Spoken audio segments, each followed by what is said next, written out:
प्रिय विद्यार्थियों, सुप्रभात। हिंदी की कक्षा में आपका स्वागत है। आज हम अपनी इस वीडियो में कक्षा 11वीं के आरोह भाग 1 गद्य खंड के पाठ नमक का दरोगा, जो कि मुंशी प्रेमचंद जी के द्वारा रचित है, इस कथा का इसका सारांश एक लघु कथा के माध्यम से पढ़ेंगे। तो सबसे पहले बेटा हम इस वीडियो में मुंशी प्रेमचंद जी के बारे में आपको बताएंगे कि प्रेमचंद जी जो थे वो उनका जन्म कहाँ हुआ और वो कैसे कहानीकार थे। तो प्रेमचंद जी कहानियों में सुप्रसिद्ध कथाकार हैं और प्रेमचंद जी का जन्म 1880 को वाराणसी के पास लम्ही गांव में हुआ था और इनके पिता का नाम अजायब राय, माता का नाम आनंदी देवी और पत्नी का नाम शिवरानी देवी था। उर्दू में इनकी कहानियाँ होने की वजह से इनको नवाब राय के नाम से भी जाना जाता था, क्योंकि इनकी साहित्यिक जो थी विधाएं वो उर्दू में अधिकतर प्रकाशित होती थी। इसलिए तो गरीबी में इनका जीवन व्यतीत हुआ और धीरे धीरे इन्होंने अपनी पढ़ाई जो है अभाव के वातावरण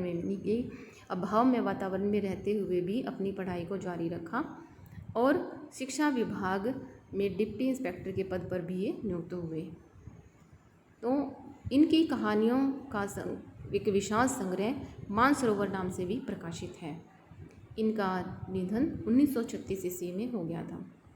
तो नमक का दरोगा कहानी है, इसका सारांश जो है एक लघु कथा के माध्यम से हम पढ़ने जा रहे हैं कि कैसे इन्होंने इसमें कौन कौन से पात्र हैं और उन पात्रों की क्या भूमिका रही है।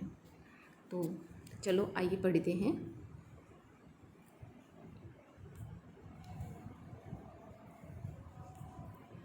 मुंशी प्रेमचंद की कहानी नमक का दरोगा उस समय से संबंधित है बेटा। उस समय जिस समय भारत में नमक बनाने और बेचने पर कई तरह के टैक्स लगा दिए गए थे। किस पर? नमक पर। जबकि ये समुद्र से हमें प्राप्त होता है, फिर भी इसके द्वारा जो है सरकार के द्वारा टैक्स लगा दिया गया और इस कारण से सभी भ्रष्ट जो अधिकारी थे उनकी क्या हो गई? चांदी हो गई। क्योंकि जो गैर कानूनी काम करने वाले होते हैं उनको इस तरह का अपना जो है गलत तरीके से माल को दूसरे देश में भेजने की क्या मिल गई थी? आज्ञा मिल गई थी। तो जिससे नमक विभाग में काम करने वाले अधिकारी और कर्मचारी अन्य बड़े विभागों की तुलना में बहुत मोटी ऊपरी कमाई कर रहे थे।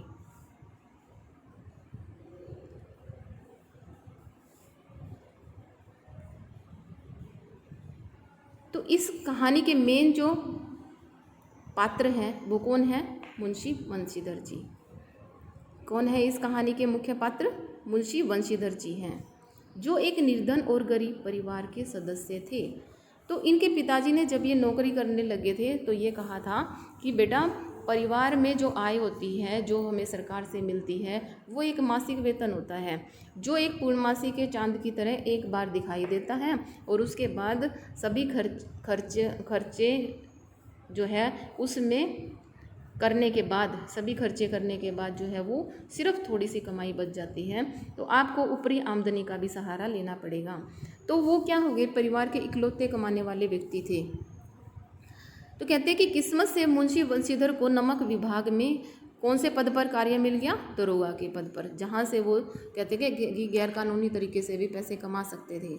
लेकिन वो इस तरह के उनका व्यक्तित्व जो है वो ऐसा नहीं था। उनको नौकरी मिल जाती, उन्हें अतिरिक्त आमदनी के भी बहुत से क्या मिले? मौके मिले। बहुत मौके मिलने के बाद भी, क्योंकि कहते हैं कि उस समय भ्रष्ट लोगों के लिए नमक विभाग जो है वो बहुत सही हुआ करता था। क्या हुआ करता था? नमक विभाग बहुत सही था, क्योंकि उसमें लोग क्या करते थे? गलत तरीके से अपने नमक को बेचते थे। उसका क्या करते थे?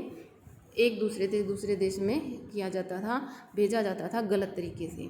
तो मुंशी वंशीधर के वृद्ध पिता भी अनेक नसीहतें देते रहते थे और उनके सामने गरीबी की कई समस्याएं जो है वो खड़ी करती हैं इस तरह से। जो अनेक नसीहतें देना, यानी उनको कोई ना कोई सलाह देते रहते थे कि गैर कानूनी तरीके से कमाओ, अभी तुमने अपनी बहनों का भी विवाह करना है और घर की सारी जो है जिम्मेदारी वो तुम्हारे कंधों पर है। लेकिन वंशीधर जो थे वो अपने ईमान पर हमेशा डटे रहते थे। वो कहते थे नहीं, मुझे गलत तरीके से कोई भी कार्य करके पैसा नहीं कमाना है। वो एक स्वाभिमानी, निर्भीक और स्वतंत्र व्यक्तित्व के व्यक्ति थे। तो एक दिन क्या होता है, अचानक ही उन्हें नमक की बहुत बड़ी तस्करी के बारे में पता चल जाता है कि यहाँ से जो है नमक का व्यापार जो है वो गलत तरीके से किया जा रहा है। तो वंशीधर जी तुरंत वहाँ पहुँच जाते हैं। जैसे ही उन्हें पता लगता है कि यहाँ गलत तरीके से काम किया जा रहा है, तो वंशीधर जी तुरंत वहाँ चले जाते हैं। तो उनको पता चलता है कि इस तस्करी के पीछे वहाँ के सबसे बड़े जमींदार किसका हाथ है? अलोपी दीन का। अलोपी दीन बेटा वहाँ का एक प्रतिष्ठित व्यक्ति था। कहते थे कि जिसके कहने से पहले ही काम हो जाता था। और अलोपी दीन जो था वो कहता था कि लक्ष्मी का हाथ जो है उसके ऊपर है, उसका कोई कुछ भी नहीं बिगाड़ सकता। तो इससे पंडित अलोपी दीन को बुलाया जाता है। तो वो सोचता है कि मुझे क्यों बुलाया गया। तो वो बड़ी निडरता से जाता है। कौन? अलोपी दीन। क्योंकि उसके मन में ये बात थी हर दरोगा को पैसे के दम पर खरीदा जा सकता। क्योंकि जिसके पास पैसा होता है ना बेटा, वो यही सोचता है कि हम पैसे से हर चीज़ को खरीद लेंगे। लेकिन ऐसा नहीं है। हम किसी के ईमान को, हम उसकी भावनाओं को, हम उसके आत्म जो विश्वास है उसका नहीं खरीद सकते हम उसको। तो ये एक गलत फहमी जो थी किसके मन में थी? अलोपी दीन के मन में। तो वो सोचते हैं कि खरीदा जा सकता है। वो मुंशी वंशीधर को क्या करते हैं? 1000 रुपये रिश्वत के तौर पर देते हैं। वो क्या करते हैं? धीरे धीरे उसकी कीमत भी बढ़ाते हैं। पहले क्या देते हैं? 1000 रुपये रिश्वत के तौर पर उसको। लेकिन वंशीधर जो है वो इससे तैयार नहीं होते और पंडित अलोपी दीन को गिरफ्तार करने का क्या कर देते हैं? वो हुक्म दे देते हैं कि इसको गिरफ्तार कर लो, सर्च वारंट जिसको कहते हैं। तो उसको गिरफ्तार करने के लिए कह दिया। तो पंडित अलोपी दीन सोचते हैं कि मुझे गिरफ्तार करने के लिए कैसे कह दिया, क्योंकि जितने भी लोग वहाँ खड़े थे उनके नज़रों में तो उनका ओहदा बहुत बड़ा था। तो कहते हैं कि इससे रिश्वत की कीमत बढ़ती जाती है। यानी जब वो उसको कहते हैं कि गिरफ्तार कर लो, तो वो कहते हैं कि बदलू सिंह को आदेश देते हैं कि इसको गिरफ्तार कर लो। तो वो रिश्वत की कीमत जो है वो धीरे धीरे बढ़ती जाती है। और वो कहते हैं कि कीमत कभी 10,000 से बढ़कर 20,000, 30,000, 40,000 और अंत में कहाँ तक पहुँच जाती है? 40,000 तक पहुँच जाती है। लेकिन मुंशी जी का ईमान अब भी अडिग रहता है और पंडित अलोपी दीन जो है क्या हो जाते हैं? गिरफ्तार हो जाते हैं। उनको गिरफ्तार कर लिया जाता है। पूरे शहर में किसका चर्चा था? अलोपी दीन का।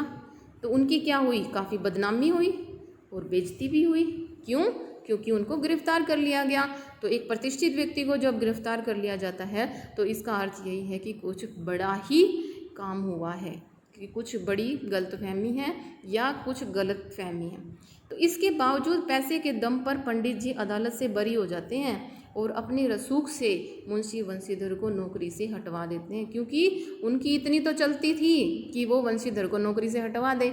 या तो वो क्या होता है, एक चॉइस होती है, या तो आप उस काम को कर दें या फिर आपका तबादला करवा दिया जाए। तो उनका क्या करवा दिया था? तबादला करवा दिया। तो संभव नहीं था, तो उनको नौकरी से हटवा दिया। तो अब मुंशी वंशीधर की, क्योंकि उनका कारोबार एक जगह तो था नहीं, तो उन्होंने सोचा कि ये कहीं ना कहीं फिर जो है वो आगे मेरी मुश्किलें बढ़ाएगा। तो अब मुंशी वंशीधर की मुसीबतों जो हैं और दिन प्रतिदिन बढ़ती जा रही थी। तो पैसे की तंगी के साथ साथ उन्हें घर वालों के गुस्से का भी सामना करना पड़ रहा था। क्योंकि घर वाले तो यही कहते थे कि पैसा कमाना है, कोई बात नहीं, गलत तरीके से कमाया जाए। लेकिन उसने जो है अपने घर वालों की नहीं सुनी, क्योंकि उसका स्वाभिमान उसको ऐसा करने की इजाज़त नहीं दे रहा था। तो एक दिन अचानक क्या हुआ? इसके बाद पंडित अलोपी दीन मुंशी वंशीधर के घर आते हैं। बच्चों देखो, इतना परिवर्तन होगा आगे देखना कि उसको कितना अच्छा वेतन मिलेगा और वो ही जो है अपने घर में ही उनको प्रबंधक के रूप में नियुक्त करेंगे। तो उसका जो है स्वाभिमान आगे चलकर एक रंग लाता है और वो हम पढ़ेंगे। तो उनके सामने एक अच्छे वेतन मान वाली नौकरी का प्रस्ताव रखते हैं। कौन? पंडित अलोपी दीन। अलोपी दीन जो था वो मुंशी वंशीधर की ईमानदारी और सच्चाई से बहुत ज़्यादा प्रभावित थे। इसलिए उन्होंने मुंशी वंशीधर को क्या किया? अपने पूरे व्यवसाय और संपत्ति की देखरेख के लिए प्रबंधक के पद पर नियुक्त कर दिया। तो क्या हुआ बेटा? लास्ट में कि उन्होंने क्या किया, उसकी सच्चाई और ईमानदारी को देखते हुए फिर उन्होंने अपना सारा जो संपत्ति थी उस संपत्ति की देखभाल का भी सारा का सारा यानी मैनेजमेंट जो है वो उसके अंडर सौंप दी, उसको दे दी। तो बेटा आपको समझ आया ये? तो नमक का दरोगा कहानी का ये सारांश है, एक लघु कथा के माध्यम से जो मैंने आपको बताया है, क्योंकि इससे आपको पता लग जाएगा कि इस पाठ के अंदर क्या था। तो ये जो कहानी है जो लिखी है बहुत ही सोच समझ कर लिखी गई है उन्होंने, क्योंकि ये एक यथार्थवादी, आदर्शवादी और आदर्शोन्मुखी लेखक थे जो अपनी कहानियों में, अपने रचनाओं में इस तरह से पाठक के सामने उनको उजागर करते थे कि वो जो है दृश्य उनकी आंखों के सामने प्रत्यक्ष रूप में दृष्टिगोचर हो जाते थे। तो आपको ये वीडियो बेटा कैसी लगी? आपको अगर अच्छी लगी है तो इसे लाइक और सब्सक्राइब कीजिए। धन्यवाद।